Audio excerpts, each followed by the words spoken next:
Alors nous sommes lundi, on est le 20 Heshvan, nous sommes arrivés Daf Kaf Vav de Nida Kaf Vav. Il nous restait les deux derniers mots de la page précédente. Donc Sandal Ditnan Gabe Bechorot, les Maïhel Cheta. On a dit, à propos donc de Sandal, on a dit que si une femme elle avorte une forme de bébé écrasée complètement comme une chaussure. Là-bas dans Maseret Bechorot, on a dit, si une femme donc elle avorte une forme de chaussure comme ça. Et après on a dit, le bébé qui vient après, il n'est pas Bechor. D'accord? Alors on m'a dit les Maïhel Cheta. Puisqu'hier on a vu que comment il vient un bébé comme ça, écrasé comme une chaussure, parce qu'il y a un jumeau derrière. Alors on m'a dit, je comprends pas. Si tu me dis que si la femme elle a avorté un sandal, si un an ou 2 ans après elle accouche un enfant, il n'est pas premier-né, mais c'est évident. Puisque de toute façon, il y a déjà un autre enfant avec le sandal. Donc ça va de soi que... Alors qu'est-ce qu'on m'apprend dans la Gemara là-bas? En réponse, là-bas, ahara, bechol anahara, bechol akohen. La Gemara dit non. Ici, on parle dans le cas où la femme, elle a d'abord avorté la chaussure. Et après, donc c'est 2 jumeaux. Le deuxième, il est sorti l'enfant en bonne santé. Alors celui-là, on dit qu'il bechol anahara, c'est normal, donc il va prendre un double part dans l'héritage, mais en bechol akohen, il ne sera pas promené en tant que Kohen, donc il n'y aura pas de rachat de promené dans ce cas-là. La même chose, on m'a posé la question. Sandal detnan gabe kretout et mahel cheta. On a dit là-bas dans la Mishnah de Kretout, si une femme, elle avorte un sandal, elle doit apporter un korban. On a dit là-bas, pourquoi tu m'apprends ça? Si c'est pour me dire que pour le sandal, elle apporte un korban, même s'il n'y avait pas de sandal, de toute façon, on a dit qu'il y a un autre bébé. Puisqu'il y a un autre bébé, la femme doit apporter un korban quand elle accouche un bébé. Chez MTLED, elle m'a dit, pourquoi tu m'apprends ça? Elle m'a dit, non, ici, en fait, c'est pour t'apprendre un cas spécial. Quoi? Chez MTLED, vlad d'être dofen. Ou sandal d'être rehem, de maïta, korban à sandal. En fait, ici, là-bas, on t'apprend que, imaginons que la femme, elle a donc des jumeaux, comme on a dit, et le sandal, il descend par voie basse normale. Seulement, l'autre bébé, il sort par césarienne. Alors, nous, on sait qu'un enfant né par césarienne, la femme, elle n'amène pas de korban.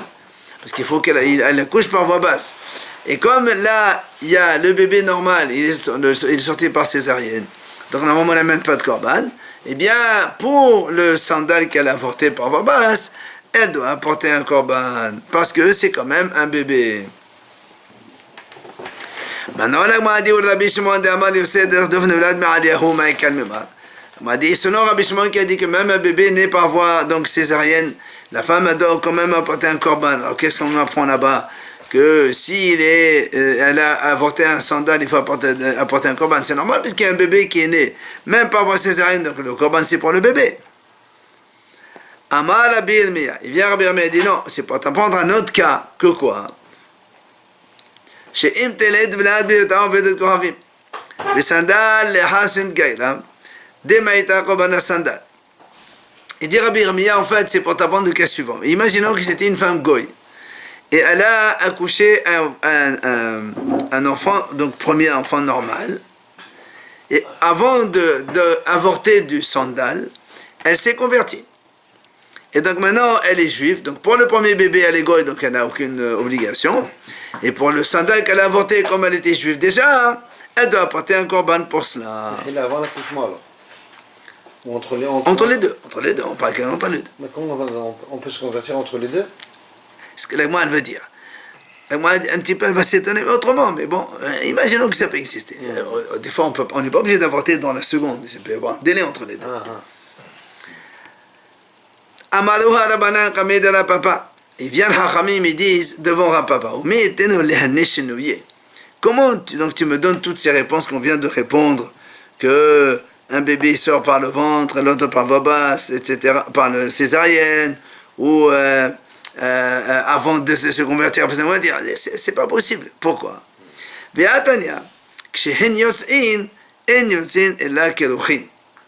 On m'a dit quand il y a un bébé, donc des jumeaux comme cela, c'est-à-dire un bébé normal et une chaussure, une forme de chaussure qui est complètement écrasée, quand ils sortent kruchin, ça veut dire enveloppés l'un dans l'autre. Alors, comment tu peux me dire, un il est sorti par des césariennes, l'autre il est sorti par Babas, ou bien un il est sorti avant l'accouchement, avant la conversion, après la conversion? C'est pas possible, ces réponses que tu donnes, c'est pas des réponses réalistes. Amar à papa, il vient à papa et dit, Shma Mina. Donc, puisqu'on pose une telle question et que ce n'est pas possible, donc quand on déduit de là qu'effectivement quand il y a les deux jumeaux qui descendent et que donc il y a un enfant qui normal vivant et un autre qui est en forme de chaussure complètement écrasée, c'est que l'enfant vivant il attrape, il enveloppe la sandale sur sa moitié et il le fait glisser donc par rapport à sa tête. Et c'est-à-dire, comme ça on peut répondre aux questions de tout à l'heure. Gabé Prorot, on va pas dire que un il est sorti par voie basse et l'autre par césarienne. On dit qu'ils ont d'être Hachem, tous les deux ils sont sortis donc avec par voie normale les deux têtes. Seulement, des sandales Qadim Benafiq, que les sandales étant donné que étant donné que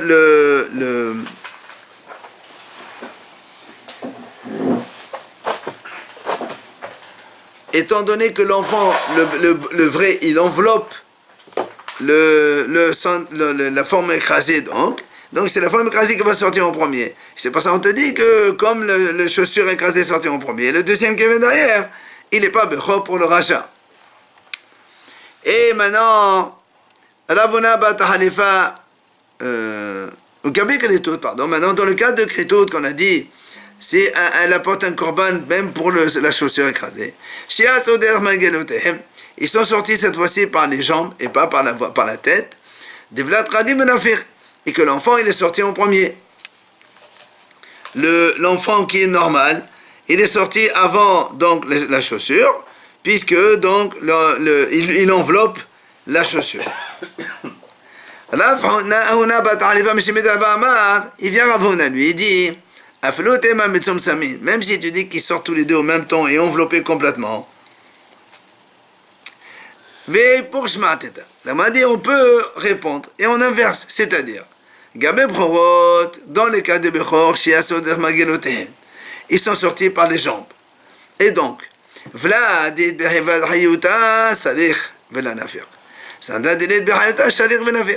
donc on est dans les cas des Bechorot. Comme l'enfant il est vivant, il veut rester attaché à sa mère. Et comme l'autre, les chaussures, elle est complètement... C'est mort, c'est rien du tout. Elle glisse par la pesanteur. Donc c'est pour ça que la chaussure est en premier. En deuxième, il sort le bébé. Maintenant, Gabé Kretout, dans les cas de Kretout, est-ce qu'elle amène un korban ou pas? On va dire qu'ils sont sortis par la tête tous les deux. Le premier bébé qui est viable, dès qu'il sort la tête, lui, il est déjà considéré comme naissance et la femme, elle est déjà obligée d'amener un korban. Sandal, mais la chaussure, pour la chaussure, comme elle est complètement écrasée, on ne peut amener un korban que si l'enfant il sort complètement. Et donc ici, le bébé, le vrai bébé vivant, il est sorti avant. Maintenant, nouvelle Mishnah. Shilia babayit habayit tameh. La Mishnah dit comme ça, si une femme avorte une poche, et donc dans la poche il n'y a pas d'enfant, on dit habayit tameh. La maison dans laquelle, la pièce dans laquelle la femme a avorté cela, il y a Toma, c'est comme s'il y avait un mort.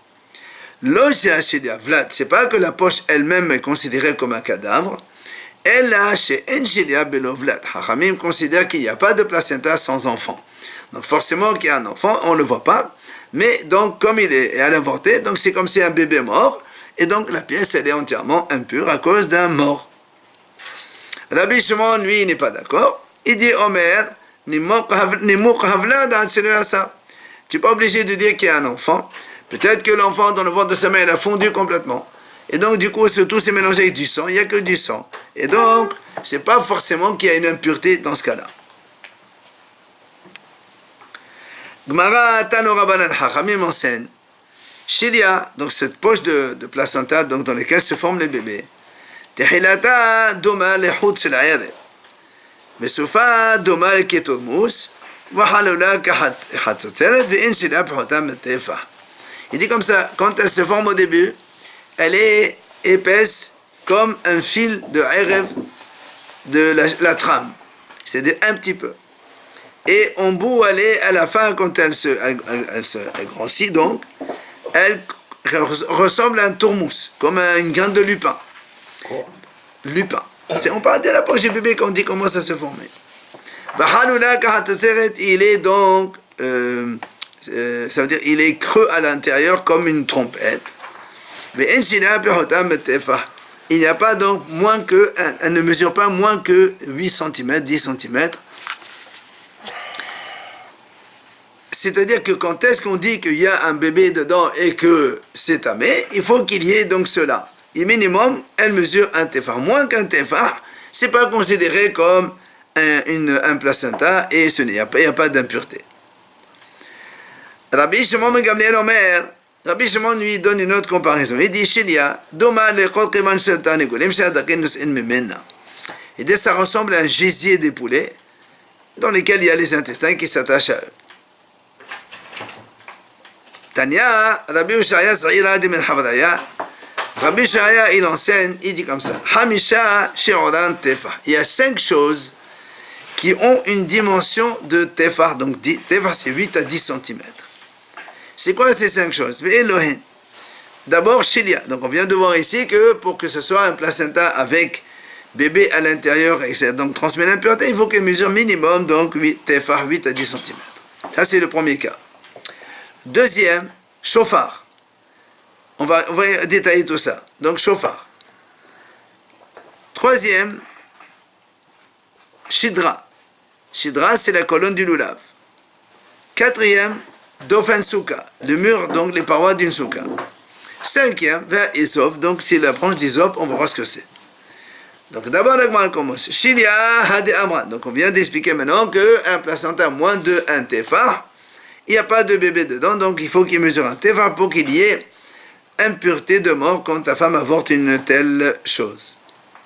Shofar, c'est quoi le shofar? Détania. Kamaï shi'ur shofar. On a dit combien c'est les dimensions minimales d'un shofar pour sonner à Rosh Hashanah. Pirash Rabbi Shimon ben Gamliel. Kede she'uhazennu biyado v'yara'e lechan ulchan tefar. Il dit de quoi attraper avec une main. Et on voit un petit bout avant, un petit bout après. Donc c'est la mesure de tefar, puisque tefar c'est ça. Après, Shidra Mahi, c'est quoi la colonne dont tu parles? Il a dit Rabbi Panach au nom de Rabbi Yohanan, Shidro shel lulav, ça veut dire c'est menadas tefar. Nous on sait que quand on met le lulav, il faut qu'il y ait une dimension telle que quand tu mets les hadas et la halava, il te reste encore dans la colonne même, la colonne du lulav, c'est-à-dire pas là où il y a les feuilles, c'est la colonne centrale du lulav, et il faut qu'il y ait encore tefar visible entre hadas arava et le reste. C'est ça qu'on dit shidro, la colonne du lulav doit mesurer un tefar minimum. Enfin, la quatrième dofen souka, le mur de la souka, comme on a dit, on sait que pour la souka il faut minimum 3 murs, 3 parois. Mais la Gemara dit que même si on a 2 parois et la troisième ne fait que 1 tefar, alors que les 2 parois minimales, chacune elle doit faire 70 cm, donc 7 farim, donc 7 et 7, la troisième si elle fait que tefar, c'est valable comme souka. Enfin, Ezov, le fameux donc Ezov dont on a parlé, quand on fait l'aspersion sur le Met avec les cendres de la vache rousse, ou bien même sur le Metzora, il y a marqué, on prend un Ezov, le quartier Morudat Ezov, Ezov Tefa. Il faut prendre donc une branche d'Izov qui mesure minimum, donc Tefa 8 à 10 cm. Voilà les 5 choses dans lesquelles on a dit il faut que ça mesure minimum, donc Tefa. Amar Rabbi Hanina Bar Papa. Il vient Rabbi Hanina, il dit Darish Shila Ishkfat Amarta. Shila, donc l'homme de Kfat Amarta, il a été d'Oresh, il a dit comme ça, sur ces 5-là, Tlat Matnita, Betatish Marteta. 3, ce sont des Braitot, et 2, ce sont des enseignements de Amoraim. Shiora Tefa. Donc c'est parmi les 5, il y a 3 comme ça et 2 comme ça. Et du coup, évidemment, La Gemara s'étonne, dit Tate, Hadahi. Pourtant, nous, on vient de voir ici, quand on a fait la liste, on a vu 4, c'est des Braithot, il y a une seule, c'est Rabbi Yohanan qui l'a dit, c'est un Amora. Donc, comment lui, il a dit 3 et 2, alors qu'en fait, on voit que 4 et 1. Amar Abaye, vient Abaye répond, il dit non, Ema, Amar Abihya, Ezov Tefa. C'est-à-dire, pour le Ezov, nous, il y a marqué des tanés. C'est-à-dire, il a enseigné. En fait, il ne faut pas dire des tanés comme une Braïta, mais Amar, c'est une Mimra, c'est un Amora qui parle. Rashi explique que Rabbi Hiya, lui, il était Tana et Amora en même temps. Quand il dit une parole, donc un enseignement en son nom personnel, donc c'est un Amora. Mais s'il dit un enseignement d'un de ses prédécesseurs, donc c'est un Tana qui a dit ça. Donc ici, on a changé, au lieu de mettre Tana et Rabbi Hiya, on dit Amar Rabbi Hiya. Donc c'est lui qui a rajouté ça. Et donc c'est un Amora, et ça fait qu'il y ait donc 3 enseignements de Braithot et 2 d'Amoraïm. Alors, la Gemara dit Betulika. Tu as dit, il y en a 5 qui mesurent Tefah minimum, c'est tout. Vaïka, pourtant, il y a aussi ce qu'on appelle Tefah, donc Tefah Meruba, mais Vita Toma, Hosses Toma. Il dit, nous, on sait que quand il y a la Toma des tentes, Tomat Ohel, pour que ce soit Ohel, il faut que ça mesure minimum Tefah, côté, sur un autre côté Tefah, sur une hauteur de Tefah. Ça fait un carré. Mais Vita Toma, ça veut dire donc ça va ramener la Toma. C'est-à-dire que si tu as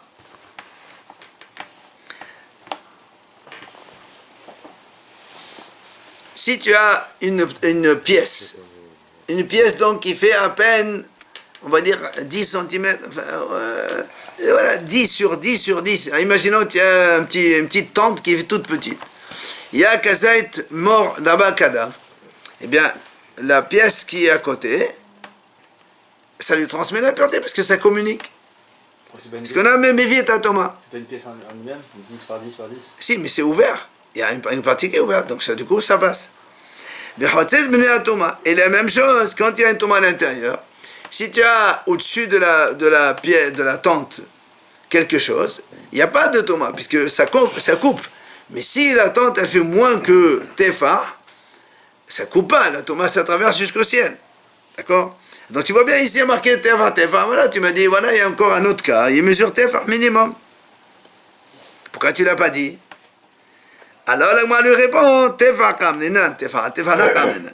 Il dit, tu as raison, mais moi je ne parle pas de Tefah sur Tefah. Moi je parle uniquement une seule dimension de Tefah. Tu n'as pas dit. Alors, la Gemara dit, pourtant, il y a aussi un autre cas qui mesure que un Tefah. C'est quoi? Even hayotse min hatanur Tefah. Ou min hakira shalosh etzbaot. Hibour. La Gemara dit comme ça, quand on a, par exemple, un four, ou une cuisinière Kira, c'est une petite cuisinière de l'époque, eh bien, parce que nous on sait que le four, comme il est en argile, il ne prend l'impureté que de l'intérieur, pas de l'extérieur. D'accord? Si un tamé touche le four par l'extérieur, donc il n'y a rien du tout. Mais quand il y a un manche qui tient le four, par exemple, alors il dit ici, si il y a le manche est fait Tefah seulement, alors il fait partie du four. Ça s'appelle Yad la Tanour, et donc ça prend l'impureté aussi. C'est-à-dire si tu mets, par exemple, il y a le four qui est impur, et sur le manche ici, tu as quelque chose, un aliment quelconque, si le four il est tamé, eh bien le manche aussi il est tamé, mais seulement si le manche il mesure un Tefah. S'il est plus long, alors il est complètement détaché du four. Alors tu vois bien aussi la notion ici de Tefah. Alors la Gemara répond, donc pourquoi tu n'as pas cité ce cas, hein? La Gemara lui dit, la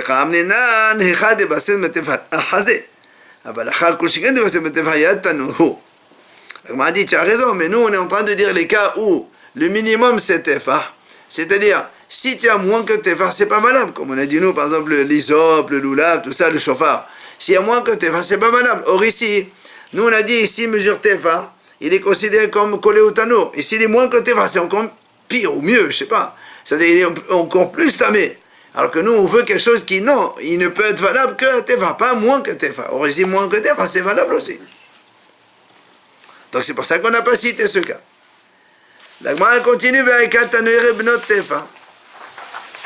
Elle m'a dit, pourtant, il y a aussi les tanours qui mesurent un tefa. Les fours, vous savez, on a expliqué souvent, on a dit que les fours de l'époque, c'était comme ça. On prend une cruche, on coupe en bas et en haut, et on colle au sol, et ça fait donc un tanour. Il dit, des fois, les enfants, ils s'amusent, ils fabriquent des petits fours qui mesurent 8 cm, un tefa.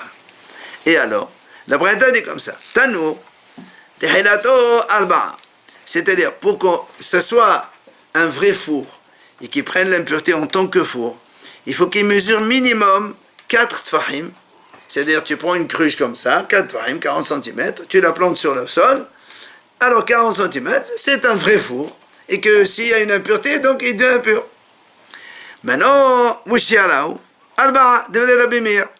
Dans l'autre sens, si tu fais un four grand comme ça, et par exemple, il est devenu impur, nous on sait que quand on casse le four, il devient tahor, gaman. Alors qu'est-ce que ça s'appelle casser le four? Il faut que tu casses le four de telle sorte qu'il reste moins de 4. Parce que si tu le casses, maintenant imaginez, il fait 10 tfahim. Tu le casses au milieu, il reste encore 4 tfahim, ben il reste encore four. C'est encore statut de four. Il faut que quand tu le casses, il reste moins de 4 tfahim. Comme ça n'a pas statut de four. Ça c'est devenu Rabbi Meir. Hachamim omrim. Hachamim disent c'est vrai, tout ça, c'est quand le four il était grand, effectivement. Aval, biqatan, c'est quoi? Et si on fait un tout petit four, tout petit, il n'est pas grand comme ça. Tehilato kol shehu. Mais c'était quand même l'arto. Il dit même si tu fais un four de 3 cm, tu veux faire un four de 3 cm, tu le construis, tu le colles au sol. Ça y est. Ushara berubo.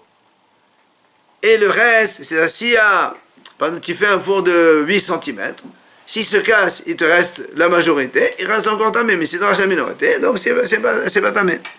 Mais maintenant, nous on a dit kol shehu même 3 cm. On a dit non, c'est pas 3 cm.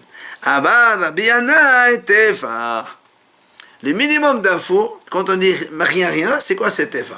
Pourquoi c'est un tefa? Parce que les fours des enfants, quand ils font un four, ils font un tefa. Donc tu vois, là aussi, on a un cas où le minimum pour que ce soit considéré comme un four, c'est un tefa. Alors pourquoi tu n'as pas cité ce cas?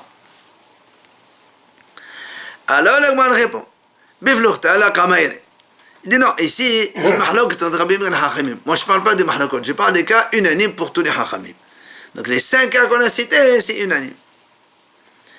Alors l'Agman dit, maintenant que tu me réponds cela, il y a un problème. Pourquoi? Il m'a dit, Hanami plurtahi.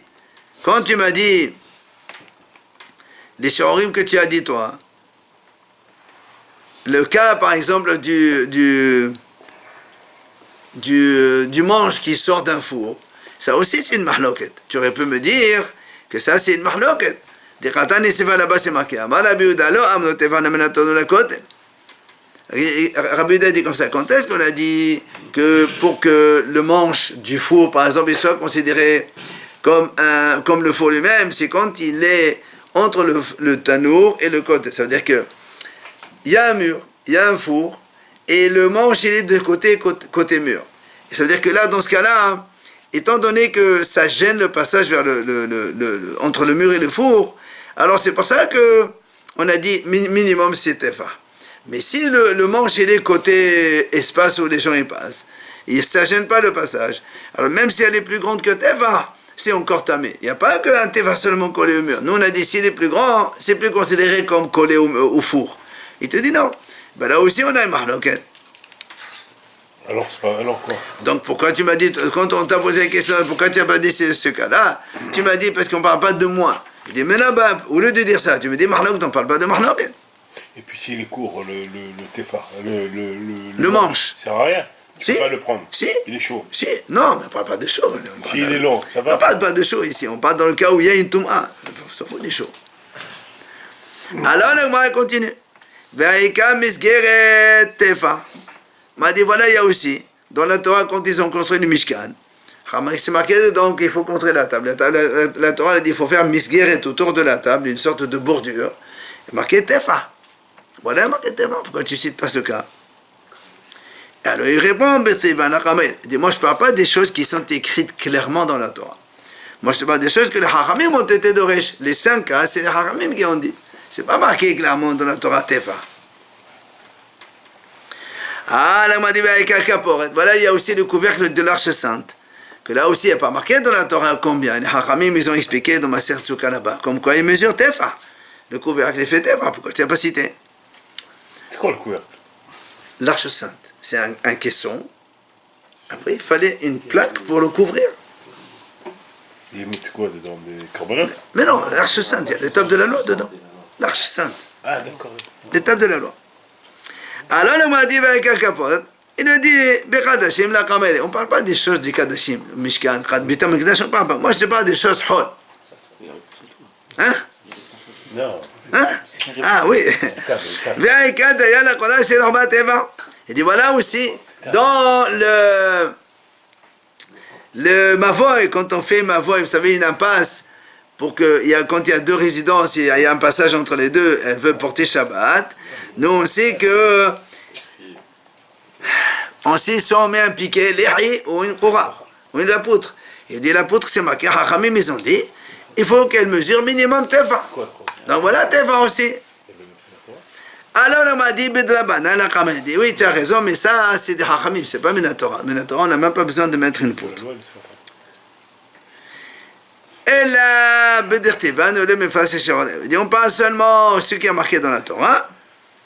Et que la Torah n'a pas exprimé clairement combien, comme on a vu le chauffard, le lulav, tout ça c'est la Torah, mais il n'y a pas marqué, les Hachamim on dit que ça. On revient maintenant sur notre Chilia, Placenta et compagnie.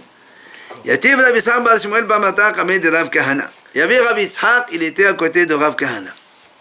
Il a dit la chose suivante, il a dit, Amar Rav Yudah, il a dit Rav Yudah, Kol Shlosha Yamim Arishonim, c'est-à-dire, si une femme a accouché un enfant, et dans les 3 jours, il y a une poche qui sort, on rattache la poche à l'enfant. On dit que c'est la poche de l'enfant. C'est-à-dire que ce n'est pas un autre bébé. Mais quand elle va au-delà de 3 jours, alors si après 3 jours, alors on va dire, tiens, c'était peut-être dans le placenta, il y avait un autre enfant. Et dans ces cas-là, c'est toute une histoire concernant la Touma. Est-ce que c'est une fille ou c'est un garçon? On ne sait pas. Alors que même si le premier... C'est vide, 3 jours. Non. On t'a dit comme ça. La femme, elle a accouché un garçon. 4 jours après, elle ressort une poche. Un garçon vrai. Un vrai. Le premier, c'est un bon. Mais quand le premier sort, il y a ou il n'y a pas le placenta? S'il y a... Qu'importe. Mais non, le deuxième, c'est un deuxième Qu'importe. placenta. Mais non, mais si le deuxième, il sort après 4-5 jours, les Haramim disent, ça ne peut pas être le premier, parce que si le premier, il ne sort pas après 4-5 jours. Non, mais le premier, il sort avec son placenta. Oui, mais le premier, il est sorti. Avec ou sans son Il n'y a pas marqué. Quoi qu'il en soit, il a dit Haushin le Dahir. Amale ou mea Amaravachi. Alors il m'a dit, comment tu dis ça au nom de Rav? Est-ce que Rav, il a dit une telle chose? Il dit pourtant Rav il a dit, en général quand il y a 2 jumeaux, s'il y a 2 jumeaux, ils ne tardent pas autant, c'est-à-dire ils sortent un après l'autre, donc forcément Oui, c'est ce que j'ai dit aussi. On peut pas sortir 3 jours après quand même. Ah oui, il a dit tout à l'heure. Oh, il peut 3 jours après. chut, chut, chut, chut. C'est quoi que tu voulais dire?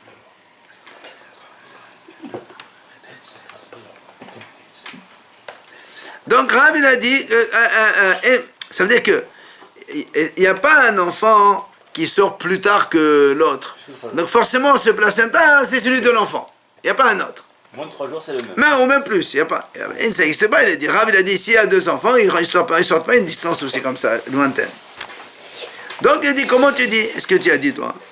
Ishtir, il s'est tué, il n'a pas su répondre. Amalé, alors il lui dit, peut-être qu'on peut expliquer. Il dit, peut-être qu'on peut, il y a une différence. Si le premier enfant, c'était un avortant, c'est-à-dire au début, il y a un avortant, la femme elle a avorté, et après, il y a eu un placenta qui a été rejeté, on dirait peut-être qu'il y a un autre enfant.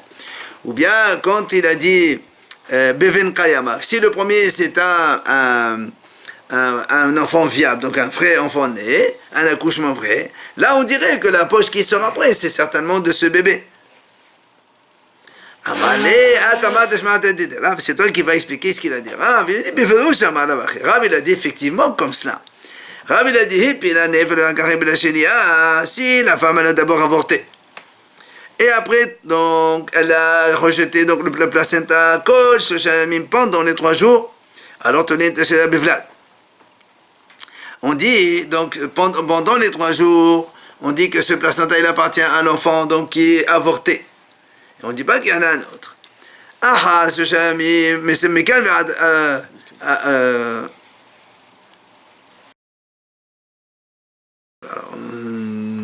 donc, Mekal Vaelar, au-delà de 3 jours, là, on dit peut-être c'est un autre enfant. Par contre, Yalda, si maintenant la femme, elle a accouché un vrai enfant, qui est viable, et après, donc, elle a rejeté une poche, même si elle fait ça après 10 jours, il n'y a pas, c'est le premier, c'est un vivant, donc c'est le sien. On a dit qu'il n'y a pas 2 enfants qui sortent après. Voilà ce qu'il a dit donc Rav. Shmuel, les Talmidei de Rav, et Rav Yehuda, donc Shmuel avec les élèves de Rav et Rav Yehuda tous ensemble. Ils étaient donc assis.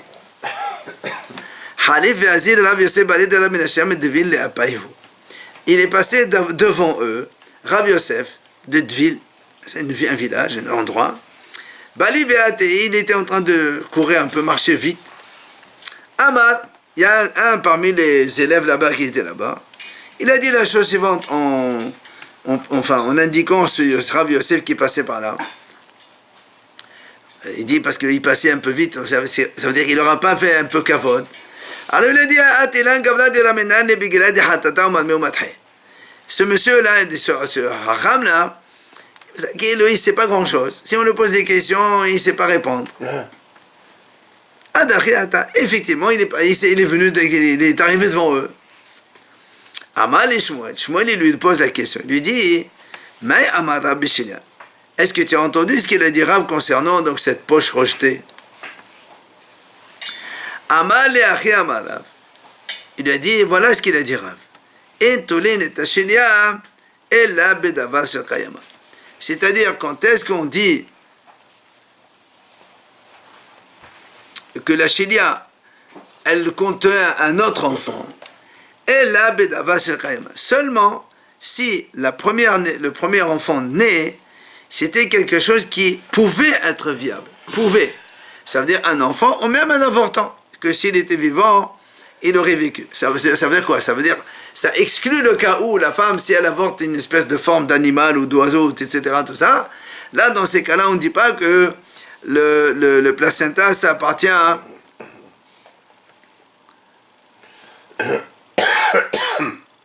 Donc on ne dit pas que le placenta, il appartient à l'animal, parce qu'il n'y a que dans le cas où c'est un élément viable, un enfant donc, même s'il est avorté, mais dans son espèce, il est viable. Dans ces cas-là, on dit que c'est le sien. Sinon, non. Voilà ce qu'il leur a dit Rav Yosef. Shmuel, il a demandé à tous les élèves de Rav qui étaient présents. Ils lui ont dit, effectivement, oui, c'est vrai, c'est comme ça que Rav disait. Il m'a dit, du coup, Shmuel, il a regardé Rav Yehuda mal. Pourquoi? Parce que Rav Yehuda, tout à l'heure, il a donné un enseignement qui n'était pas correct. Il a dit, selon Rav, les 3 premiers jours, on dit que la Shelia dépend du premier. Et plus tard que 3 jours, c'est un autre. Or, nous, on vient de voir ici que c'est pas vrai. Rav, il n'a pas dit ça, parce que Rav a dit, tout dépend de l'accouchement promis que c'est. Même s'il est avorté. Donc, ça ne veut rien dire. Donc il n'était pas content que l'autre n'a pas précisé donc l'enseignement de Rav. Rabbi Yosef ben Shaul mais Rabbi Yosef ben Shaul il a posé la question à Rabbi. Il lui a dit Hamapelet dmut orev vishilia. Il dit si une femme avorte un corbeau et une poche. D'accord? Enfin un corbeau, une forme de corbeau, un bébé en forme de corbeau, d'oiseau quoi, une forme d'oiseau plus une poche. Est-ce qu'on va dire que la poche c'est la poche du corbeau, ou c'est la poche d'un autre bébé?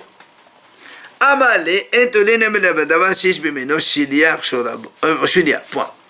Il dit non, on ne peut dire que la Shelia dépend du premier bébé que si le premier c'est un bébé qui naît avec une poche. Or, les oiseaux, chez les oiseaux, il n'y a pas de placenta, il n'y a pas de poche. Donc, il dit ça, évidemment, le corbeau, une forme de corbeau, c'est une chose, et la chilia, c'est un autre enfant, forcément. La Gemara continue. Deuxième question.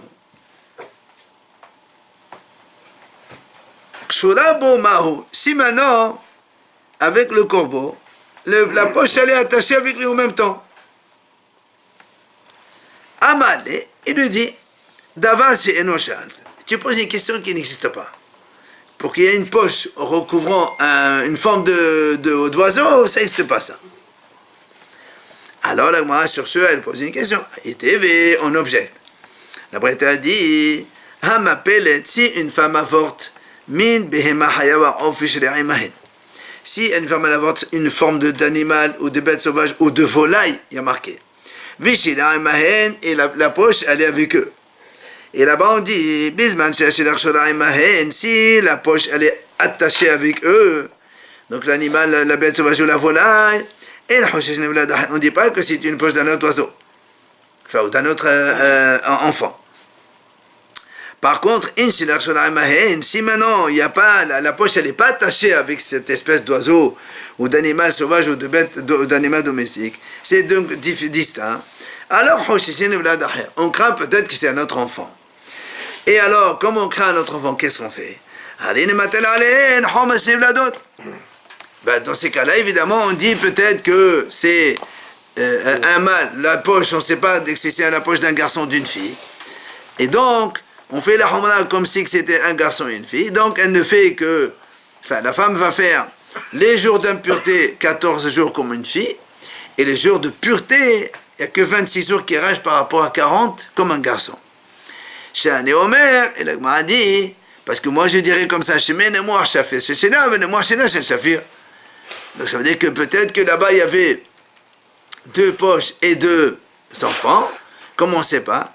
Une poche, elle s'est donc fondue dans l'autre, et le bébé il est fondu dans l'autre poche, quoi qu'il en soit. La Gemara dit, on a une objection, puisqu'ici, on voit que ça existe, que la poche soit attachée à l'oiseau. Alors que quand il lui a posé la question, et quand il est attaché au corbeau, qu'est-ce que il lui a dit, ça n'existe pas cette question, il dit voilà, la Bretagne on parle. Alors il dit, tiens, raison, c'est une objection contre Rabbi qui a dit ça n'existe pas. Ok.